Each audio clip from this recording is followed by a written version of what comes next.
இன்னைக்கு சனிக்கிழமை பிரசாதம் பண்ணோம் இல்லையா? ஆமாம். பெருமாளுக்கு பண்ணதுனால பெருமாளுக்கு பற்றி ஏதாவது பேசலாமே? நாராயண நாமத்தை பற்றி தெரிஞ்சுக்கலாம் இன்னைக்கு. ஓகே. பகவான் கிருஷ்ணர் வந்து பகவத்கீதையில் அர்ஜுனன்ட்ட சொல்லும்போது மாதங்களில் நான் மார்கழி அப்படிலாம் சொன்னார் இல்லையா? ஆமாம். தேவ ரிஷிகளில் நான் நாரதன் அப்படின்னார். ரிஷிகளில் வந்து நான் நாரதன் அப்படின்னு. தேவ ரிஷிகளில் முதன்மையானவர் நாரத முனிவர். இந்த நாரத முனிவர் வந்து சதா சொல்லிட்டு இருக்கிற நாமம் வந்து நாராயண நாமம். நாராயண நாராயண நாராயணன்னு சொல்லிகிட்டே இருப்பார்.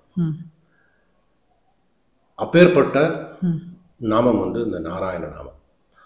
அந்த நாராயண நாமம் சொல்றனால நமக்கு என்னெல்லாம் கிடைக்கும் அப்படிங்கிறத பார்ப்போம். நாரதர் வந்து திருலோக சஞ்சாரி. 3 லோகத்துக்கு எப்போ வேணாலும் போயிட்டு வரலாம். ஒரு தடவை பூலோகத்தில் வலம் வந்துட்டு இருந்தார். இப்போ பூலோகத்தில் வரும்போது 2 பேரை பார்க்குறாரு. 2 பேரும் வந்து படிப்புலையும் வசதியிலையும் மாறுபட்ட இருவர், வேற வேற இடத்துல. ஒருத்தர் வந்து நல்லா படித்து செல்வந்தர், வசதி வாய்ப்போடு இருப்பார். அவர் வந்து நாராயணா நாராயணா நாராயணா சொல்லிட்டே இருப்பார். இன்னொருத்தர் வந்து வசதி கம்மி, படிப்பு கம்மி, அவர் வந்து நாராயணா நாராயணா நாராயணா. 2 பேருமே வந்து பெருமாளையே நினைச்சுட்டு இருக்குவா. தன்னால் ஆன உதவிகளுக்கு அடுத்த வாழ்க்கை பண்ணிட்டு அப்படி இருக்கிற 2 பேரும். 2 பேரையும் பார்த்துட்டு வைகுந்தத்துக்கு போகும்போது நாரதர் வந்து பெருமாள்கிட்ட கேட்குறாரு, இப்படி 2 பேரை பார்த்தேன், 2 பேருமே வந்து ரொம்ப நல்ல குணமா இருக்கா, நாராயண நாமத்தை சொல்லிட்டு இருக்கா, உங்களோட நாமத்தையே ஜெபிச்சுட்டு இருக்கா. இந்த 2 பேர்ல முதல்ல வந்து உங்களை சேர்றது யாரா இருக்கும்? ஏன்னா சரணாகதி பண்றோம் இல்ல பெருமாளை சேவிக்கிறோம்னா நம்மளுடைய இலக்கு என்ன? பெருமாள்கிட்ட நம்ம சேரணும், பெருமாள் திருவடியிலேயே நம்ம இருக்கணும். அப்படிதான் நம்மளுடைய இலக்கு. ஸோ இந்த 2 பேர்ல யாரு உங்களை வந்து சேர்வா, முதல்ல சேர்றது யாரு அப்படின்னு நாரதர் கேட்கும் போது அவர் சொன்னார், 2வது ஒருத்தனை பார்த்தியே, அவன் தான் வந்து முதல்ல சேருவான். அதாவது இந்த வசதி வாய்ப்பெல்லாம் கம்மியாக இருக்கான் இல்லையா, அந்த வந்து சேருவான் அப்படிங்கும்போது இவருக்கு சந்தேகம். இப்படி 2 பேருமே நல்ல செயல்கள் தான் பண்ணிட்டு இருக்கா, உங்களுடைய நாமத்தையே ஜெபிச்சுட்டு இருக்கா, அடுத்த வாழ்க்கை எதுவும் தொந்தரவு கொடுக்காம தன்னால் ஆன உதவிகளை பண்ணிட்டு இருக்கா, ஏன் அவர் வந்து முதல்ல வரார் அப்படிங்கும்போதும் அப்போ பெருமாள் சொல்வார், இப்போ திருப்பி நீங்கள் பூலோகத்துக்கு போங்க, நான் சொன்ன மாதிரி சொல்லணும் அப்படின்னு சொல்வார். அவன் வந்து என்னைய பார்த்தேன்னு சொல்லுங்க, அவன் கேட்பான், நான் என்ன பண்ணிட்டு இருக்கேன்னு கேட்பான். அப்போ இப்போ நான் சொல்றேன் ஒரு விஷயத்த, அதை நீங்க சொல்லுங்க அப்படின்னு சொல்லுவார். சரி, இன்னும் பூலோகத்துக்கு வரலாம். பூலோகத்துக்கு வந்து ஃபர்ஸ்ட் அந்த வசதி வாய்ப்போடு இருக்கிற அந்த செல்வந்தரை போய் பார்ப்பார். பார்த்துட்டு நான் இப்போதான் வைகுந்தத்தில் பெருமாளை பார்த்துட்டு வரேன். அவருக்கு ரொம்ப சந்தோஷமா இருக்கும். அப்படியா, பெருமாள் எப்படி இருக்கார், நல்லா இருக்காரா, சௌக்கியமா இருக்காரா, பெருமாள் என்ன பண்ணிட்டு இருக்காரு இப்போ, பெருமாள் சொன்னதை சொல்லுவார். அதாவது ஊசி துவாரத்துல ஒரு யானையை நுழைச்சு அதை வெளியே எடுத்துட்டு இருக்காரு அப்படின்னு சொல்லுவார்.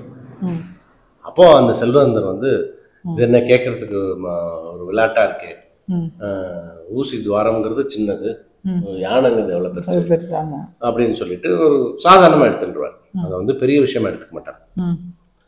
அதே இதை வந்து அந்த இன்னொருத்தட்ட போய் பேசுவார்.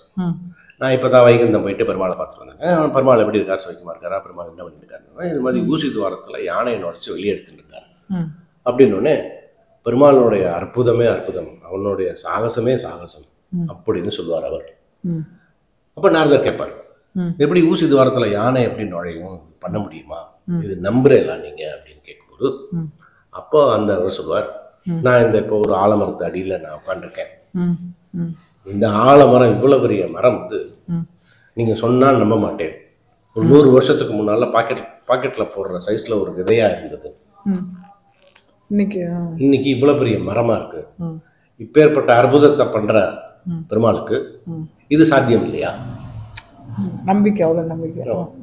ஸோ அது வந்து அந்த நம்பிக்கை வர்ற வரைக்கும் நமக்கு இந்த புனரபி ஜனனம் புனரபி மரணம், அந்த சம்சார சாகரத்துல நம்ம நீச்சல் அடிச்சுட்டே இருக்கணும். அந்த பெருமாள் மேல நம்பிக்கை வர்ற வரைக்கும்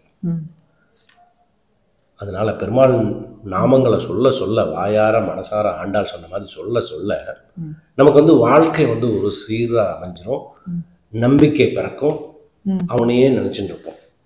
இந்த நாராயண நாமம் அப்படிங்கிறது வந்து திருமங்கை ஆழ்வார் பாசுரம் ஒன்று இருக்கு. என்னென்னலாம் கிடைக்கும் இந்த நாராயண நாமத்தினால, வெறும் நாராயணா நீ சொல்றனால உனக்கு என்னெல்லாம் கிடைக்கும் அப்படின்னு சொன்னது யாரு தெரியுமா? திருமங்கை ஆழ்வார். அந்த பாசுரத்தை பார்த்துடலாமா?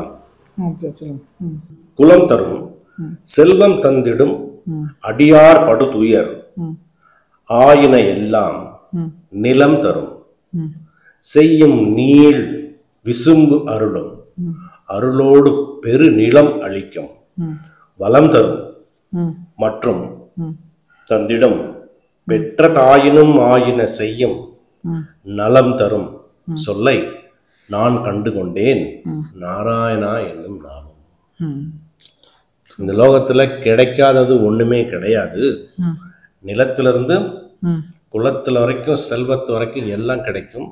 அதுக்கு மேல ஒண்ணு சொல்றார், பெற்ற தாயினும் ஆயின செய்யும் நாராயணா எனும் நாமம். பெற்ற தாய் நன்மை செய்யறதை விட ஒருபடி மேலேயே செய்யும் இந்த நாராயண நாமம். அதனால விட்டுறாதீங்க அப்படிங்கிறார் திருமங்கை ஆழ்வார். நாராயண நாமத்தை நம்ம பிடிச்சிக்கணும். கொஞ்சம் சனிக்கிழமை எல்லாம் சொன்னீங்க. நாராயணன் வந்து ஓம் நமோ நாராயணான்னு சொல்லிட்டே இருக்கணும். சொல்றது இல்லாம நம்பிக்கை வேணும், அது ரொம்ப முக்கியம் இல்லையா? அந்த நம்பிக்கையை வந்து பெருமாள் வந்து நமக்கு எப்ப கொடுக்குறாரோ அதுவும் பெருமாள் சைடு தான் கொடுத்து நம்மளை வந்து ஆட்கொள்ளணும். ஆமா, அதான் ஆண்டாள் சொல்றான், மனதார வாயார பாடணுங்கிறா இல்லையா?